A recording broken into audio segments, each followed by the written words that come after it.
श्री शिवाय नमस्तुभ्यम। हर हर महादेव। आज की वीडियो में हम आपको बताएंगे गुरु जी द्वारा बताए गए कुछ उपाय जो दशमी की तिथि पे किए जाते हैं। तो चलिए बिना देरी किए हुए जानते हैं कि गुरु जी ने कौन सा उपाय बताया है। गुरु जी ने बताया कि मान लो किसी की जिंदगी में बहुत ज्यादा कर्ज चल रहा है, बहुत ज्यादा परेशानी चल रही है। मान लो उसकी खेती अच्छी नहीं हुई, फसल अच्छी नहीं हुई, जिंदगी में बहुत सारी टेंशन चल रही है, बहुत सारी चिंताओं से वो ग्रसित है और ऐसा लग रहा है कि पैसा कहीं से नहीं आ रहा है। पैसे आने के कोई भी रास्ते नहीं दिख रहे हैं, कोई भी साधन नहीं दिख रहा है। वो कमाना तो चाह रहा है पर कमा नहीं पा रहा है। जिंदगी में बहुत सारी टेंशन बनी है। तो ये नवरात्रि जब पूर्ण हो जाती है, जो दशमी तिथि आती है, 9वें दिन के बाद जो दशमी तिथि आती है, जिस दिन हम दशहरा मनाते हैं, उस दशमी तिथि को ये उपाय करना है।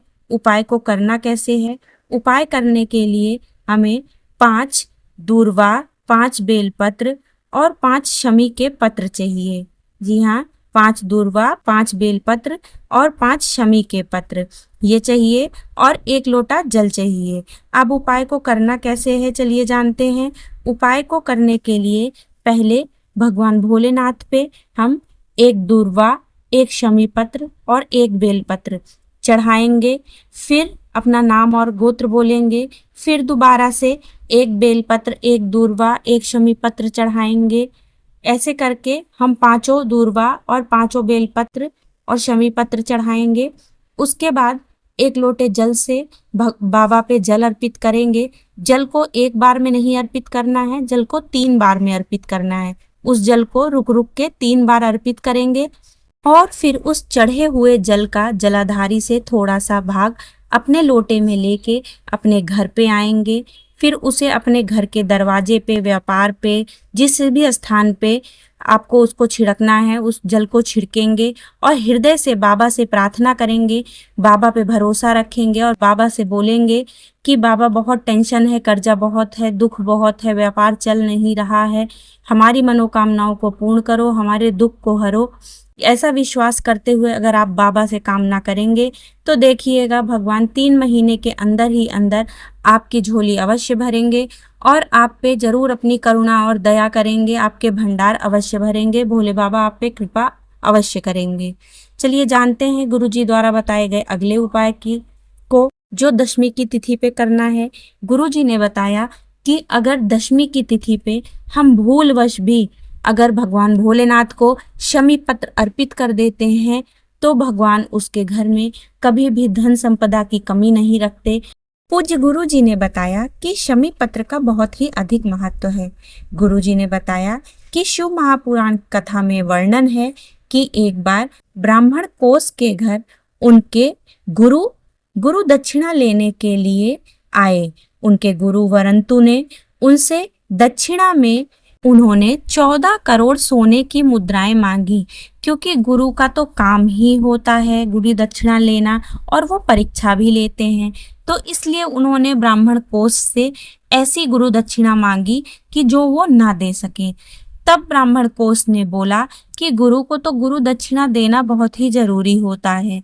इसलिए वो अपने राज्य के राजा रघु के पास गए और उनसे उन्होंने अनुरोध किया कि हे महाराज, मुझे अपने गुरु को गुरु दक्षिणा देनी है, कृपया कर मुझे 14 करोड़ सोने की मुद्राएं दें ताकि मैं अपने गुरु को गुरु दक्षिणा दे सकूं। तब राजा रघु ने कहा कि मेरे राज्यकोष में इतनी सोने की मुद्राएं नहीं, क्योंकि अभी कुछ समय पहले ही मैंने एक यज्ञ किया था और उसमें मैंने ब्राह्मणों को दान दे दिया। लेकिन मेरे दरवाजे से ब्राह्मण खाली नहीं जाना चाहिए, इसलिए तुम मेरी प्रतीक्षा करो, मैं तुम्हें लाके मुद्राएं देता हूँ। तब राजा रघु इंद्रलोक पर आक्रमण करने के लिए चल पड़े। जैसे ही इंद्रदेव को पता लगा कि राजा रघु इंद्रलोक पे आक्रमण करने आ रहे हैं, क्योंकि उन्हें ब्राह्मण को 14 करोड़ सोने की मुद्राएं देनी है, तो वो भागते हुए ब्रह्मदेव के पास गए। उन्होंने ब्रह्मदेव से बोला कि हे ब्रह्मदेव, यहाँ पे राजा रघु इंद्रलोक पे आक्रमण करने आ रहे हैं।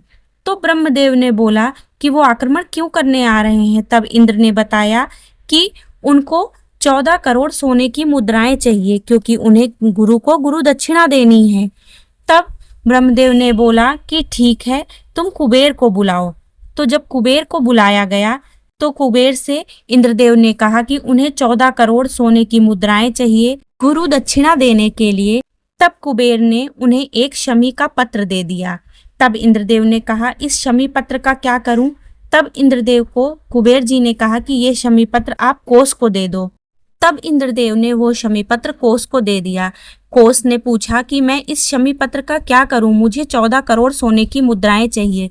तब इंद्रदेव ने कहा कि तुम यही शमी पत्र ले जाके ऋषि वरंतु को दे देना। तब कोस ने वही शमी पत्र ले जाके ऋषि वरंतु को दे दिया।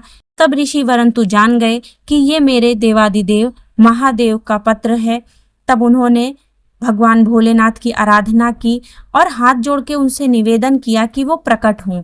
उनके निवेदन से भगवान भोलेनाथ प्रकट हुए और भगवान भोलेनाथ ने कहा कि वरंतु मैं तुम्हारी पूजा से प्रसन्न हूँ, मांगो तुम कौन सा वरदान मांगते हो। तब वरंतु ने कहा कि हे भगवान भोलेनाथ, नवरात्रि के अगले दिन मतलब विजयदशमी के दिन जो भी भक्त जाने अनजाने में आपको शमी पत्र चढ़ाए तो उसके धन धान्य में कभी कमी मत करना, उसके घर में कभी संपदा की कमी मत करना। तब भगवान भोलेनाथ ने उन्हें तथास्तु कह के यह वरदान, जो भी मुझे विजयदशमी के दिन शमी पत्र चढ़ाएगा उसके घर में कभी धन धान्य की कमी नहीं होगी, धन संपदा की कमी नहीं होगी। तो ये थे गुरुजी द्वारा बताए गए उपाय। उम्मीद है आपको वीडियो उपयोगी लगी होगी। अगर वीडियो उपयोगी लगी हो तो चैनल को लाइक और सब्सक्राइब अवश्य करें और कमेंट में श्री शिवाय नमस्तुभ्यम अवश्य लिखें। हर हर महादेव।